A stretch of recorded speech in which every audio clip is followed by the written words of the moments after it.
Well, thank you very much. It's a beautiful Sunday in Scotland, and we thought we could cut things short and certainly travel distance, right, by having our meeting here. So we discussed options, and it's an honor to have the President of the European Union with us. Ursula's been really done a terrific job for them, not for us, but she's done a great job for them. And she's highly respected by us also. And we look forward to talking to see if we can do something. We've had a very good relationship over the years, but it's been a very one-sided transaction, very unfair to the United States. And I think both sides want to see fairness, but it's been a very, very one-sided deal, and it shouldn't be. And so we're here with her very brilliant staff, and hopefully we'll resolve a few issues.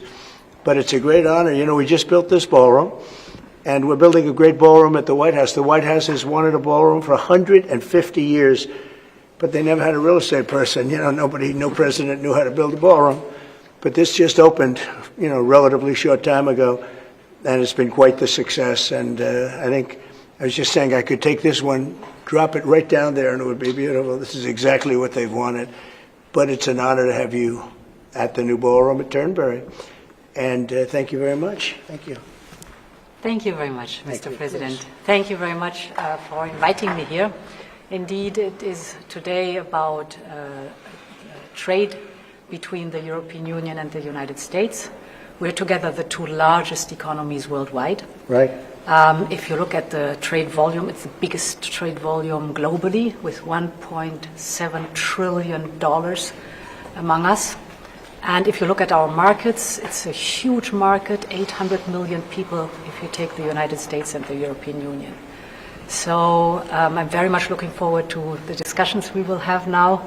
Our staff have done some of the heavy lifting, but now it's on us. Yeah. And you're known as a tough negotiator and deal maker. But what fair. is in front? And fair. And what is in front of us? That's less important. If we are successful, I think it would be the biggest deal each of us has ever struck. So I'm very much looking forward. Ever struck by anybody? That's true. Yeah. That's true. Right now we have that honor goes to Japan. We just struck a deal with Japan, as you know. And we're very close to a deal with China. We really sort of made a deal with China, but we'll see how that goes. And we have numerous other deals. And mostly I'm just going to charge tariffs. And, you know, there's not a deal per se, but people are going to pay tariffs. And we're doing them at the low end, not the high end, because we don't want to hurt anybody. And pretty well, but you and I both figured this is really the biggest trading partnership in the world, so we should give it a shot, right? Yeah. Very much looking forward to that. Oh, thank you very much. Thank you. I do too. Any questions, please? Well, on Friday, you put the chances of a deal at 50%, maybe less. It seems like you're in quite a good mood. How would you rate those chances now? I'm actually not in a good mood, but I will tell you, I think the chances are, I think Ursula would say, probably 50-50 of making a deal. I hope, I'd like to make a deal. I think it's good for both, but yeah, I'd say 50-50. And what would you say the main sticking points are at this moment? We have 3 or 4 sticking points. I'd rather not get in. We'll be discussing them, but I think the main sticking point is fairness.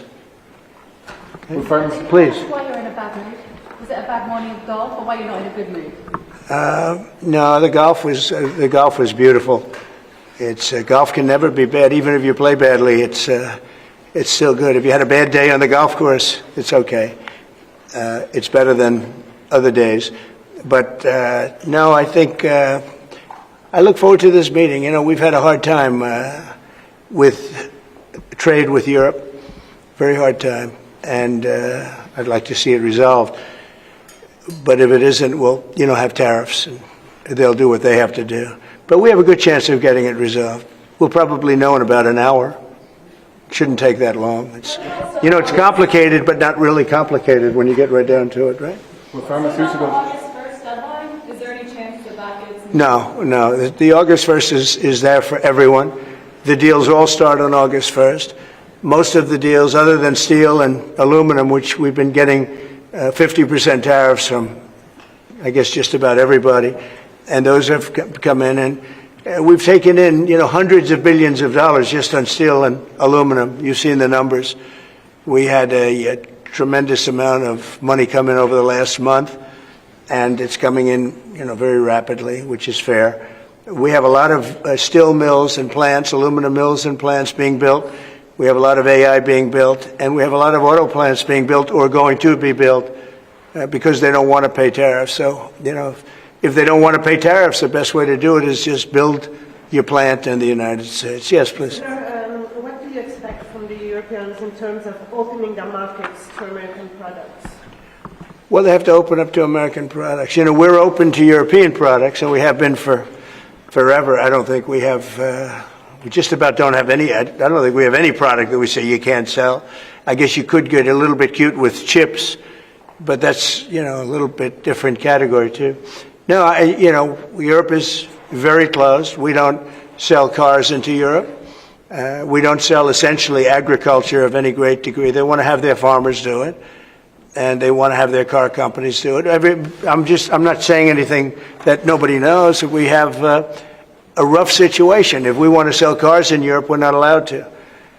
And as you know, they sell millions and millions of cars, Mercedes, BMW, so many different, Volkswagen, so many different cars, and so many millions of cars.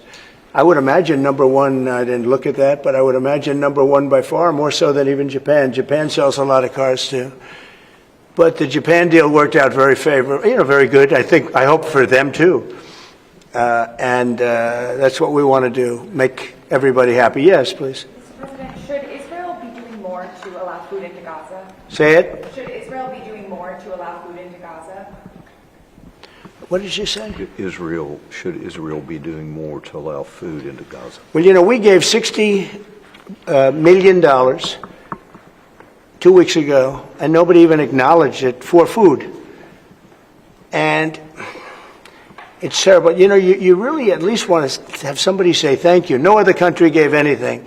We gave $60 million 2 weeks ago for food, for Gaza. And nobody acknowledged it. Nobody talks about it. And it makes you feel a little bad when you do that and, you have other countries not giving anything. None of the European countries, by the way, gave. Nobody gave but us. And nobody said, gee, thank you very much. And it would be nice to have at least a thank you. And I took a lot of heat. When I do that, a lot of people aren't happy about that because they say, well, why are we doing it and nobody else? But I think we had a humanitarian reason for doing it. What's going to happen? I don't know. I can tell you that Hamas, as I said would happen, at the end, we've gotten back a lot of hostages, a tremendous number of hostages, most of them. Now we have dead hostages, and the mothers want them back, and we have 20 people approximately, but that are living. But we have a lot of bodies, and the parents want those bodies as much as they would want their child if that child were alive. I met with parents it was so sad. Sir, please get my son back. How is your son doing? Well, he's dead, but they have his body. And it's so important. It's more important. It's almost like more, but it's as important as if the child were living. These people were, they're devastated. And I said, when you get it down to a certain number, you're not going to be able to make a deal with Hamas. Because once they give them up, then they feel that that's going to be the end of them.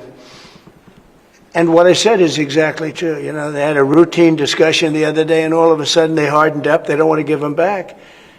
And so Israel's going to have to make a decision.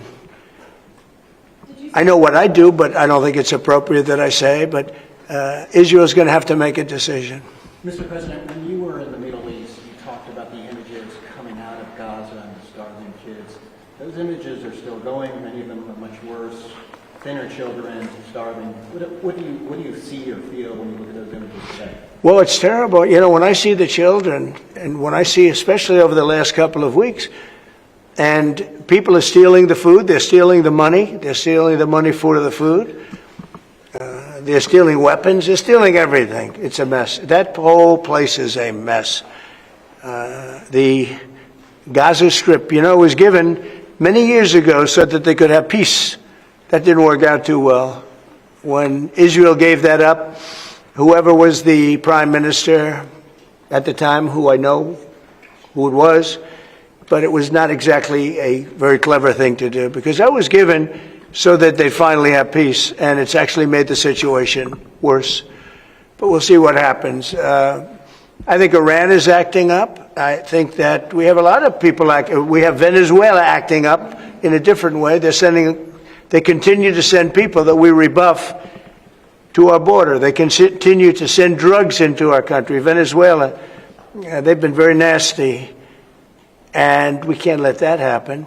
But we have other countries too. We do have, and this is just getting a little off subject, but we have now the safest border we've ever had. And I think in many respects we probably have the most successful, and I say it all the time, every leader, when I went to NATO the other day, every leader said, you have the hottest country in the world. We have the hottest country in the world now. We're taking in hundreds of billions of dollars. We have the highest stock market we've ever had. We have the best numbers we've ever had. But we have hundreds of billions of dollars pouring into our country. And I think it's the hottest. And by the way, 1 year ago, our country was dead. We had a dead country because of an incompetent president and incompetent Democrats. All they know how to do is talk and think about conspiracy theories and nonsense. If they'd waste their time talking about America being great again, it would be so much nicer, so much easier, be very successful. But we were a dead country, and now we have the hottest country anywhere in the world. Yeah, any other questions? President Trump, on this particular deal, if you manage to do a deal today, will that be the end of the matter, or could there be more tariffs coming, particularly on pharmaceuticals? No, if we do a deal today with the European Union, that will be the end of it. Yeah, we'll go, I guess, a number of years at least before we have to even discuss it again. No, that would be the end of it. And this is the biggest deal. People don't realize this is bigger than any other deal. We have great countries. I'm familiar with many of them. So are you. And this is really the biggest deal. This is I guess we're the biggest out there, and they're the second. And when we come together, this will be the biggest deal. If that happens, and it could happen, should happen. Okay? Thank you. Will pharmaceuticals be part of today's? No, it won't. Pharmaceuticals will be, could be, we'll do something, but basically pharmaceuticals won't be part of it because we have to have them made in the United States, and we want them made in the United States. And I think it's easy to say, and I think it's important to say pharmaceuticals are very special. We can't be in a position where we're relying on other countries. Now, Europe is going to make pharmaceuticals, drugs, and everything else for us too, a lot, but we're going to have also our own. A question for President von der Leyen. Yes. Can you give your assessment of what you feel the chances are of deal? The President just talked about a 50-50 chance, and the biggest obstacle being fairness. What would you say are those things for you? I think the President is right. We have a 50 to 50% chance to strike a deal. And indeed, it is about rebalancing. So you can call it fairness, You can call it rebalancing. We have a surplus, the United States has a deficit, and we have to rebalance it. We have an excellent trade relation. It's a huge volume of trade that we have together. So we will make it more sustainable. Mr. Trump, can you do better than 15% tariff rate with the EU?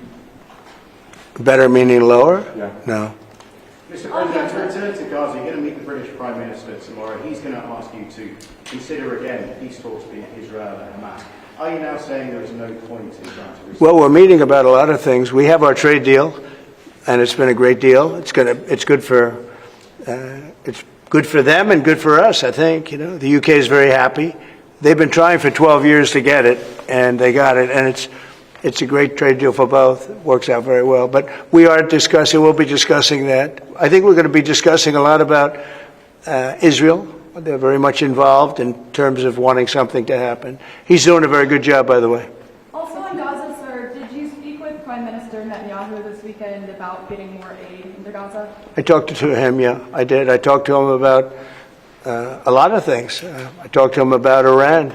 I think Iran's been very nasty with their words, with their mouth. I think they've been very nasty.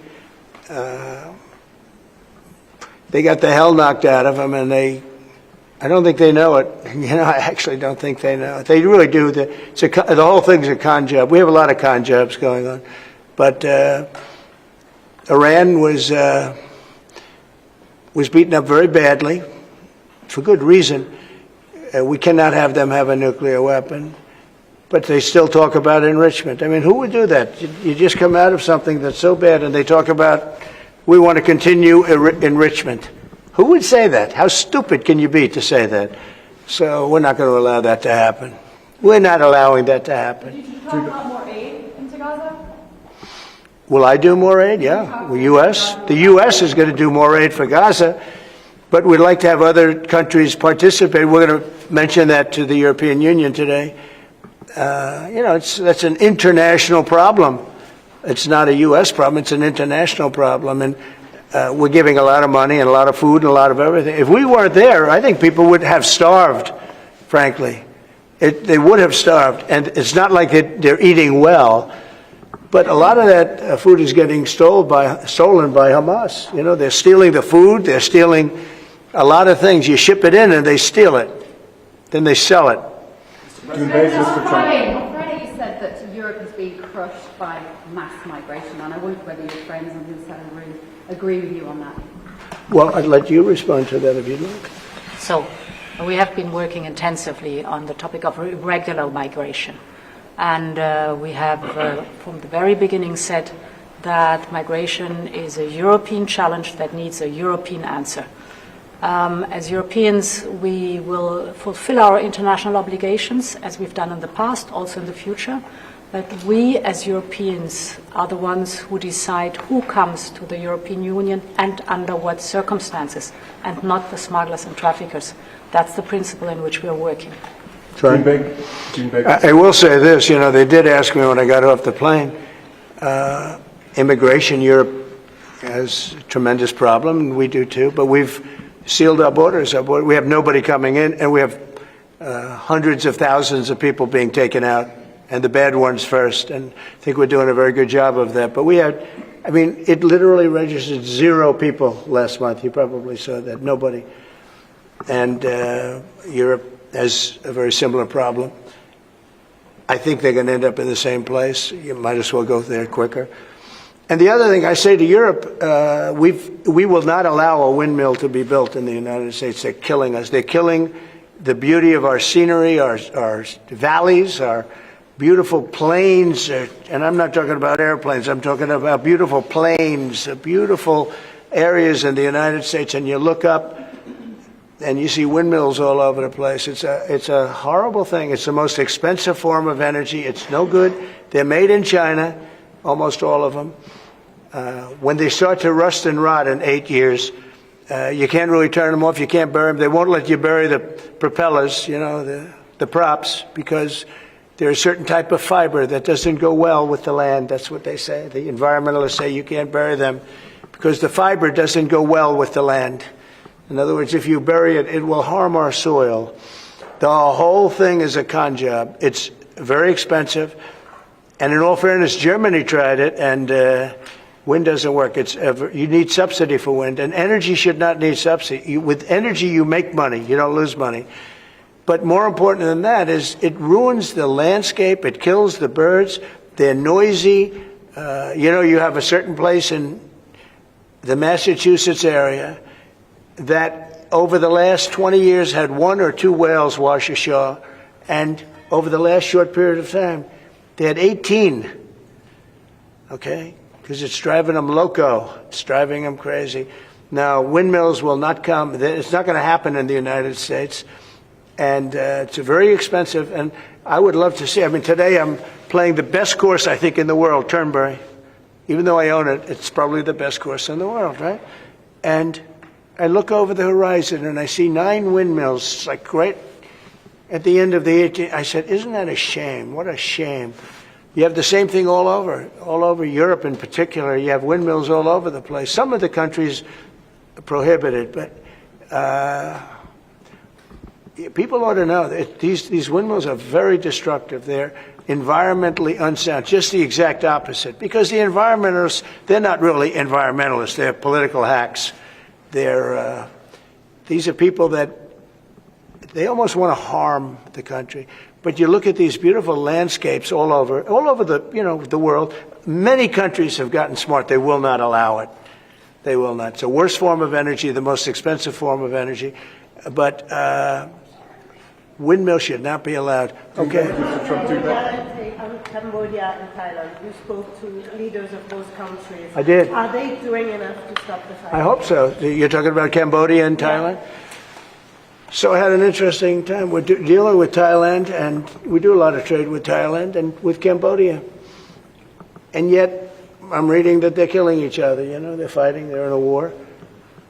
And I say, this should be an easy one for me, because I've settled with India and Pakistan, and Serbia and Kosovo was going at it, but they have for a long time, in all fairness, you know about that.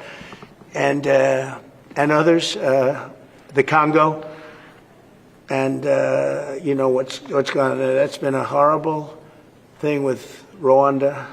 That's been a horrible thing. 31 years, 7 million, 8 million people killed. Machetes all over the place. It's a terrible thing. We got that one solved.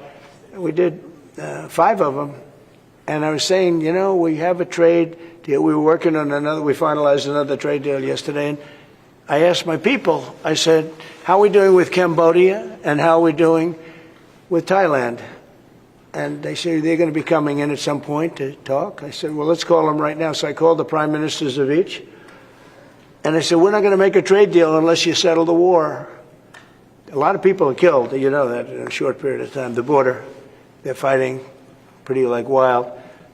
And I spoke to both of the prime ministers, and I think by the time I got off, I think they want to settle now. I know they're meeting today or tomorrow, and we're going to work with them. Marco Rubio's working with them also, his people, and him. I think we're going to get that. That would be a great thing, but that would have turned out to be a bad one. And I will tell you, India and Pakistan, they were really getting ready to go at it. So getting those things settled, if I can do it, and if I can use trade to do that, it's my honor. But I had great talks with 2 very good people that they both really would like to make a deal. So we'll see what happens. Okay, how about 1 more, 2 more? Mr. President, Europe's now spending a lot more on defence thanks to you. Does that They mean are. Should they get a fairer deal on trade and exchange? Well, they're spending a lot on defense, but we're spending a lot more. And we've been very generous to NATO for many, many years. And but we had a terrific meeting with NATO. I'd love to do as well. We had a meeting where they put up 5% instead of 2%, and they're going to pay it instead of not paying, because many people didn't pay the 2% or anywhere near it, and the 2% was too low. And we're going to be sending now military equipment and other equipment to NATO, and they'll be doing what they want, but I guess for the most part working with Ukraine.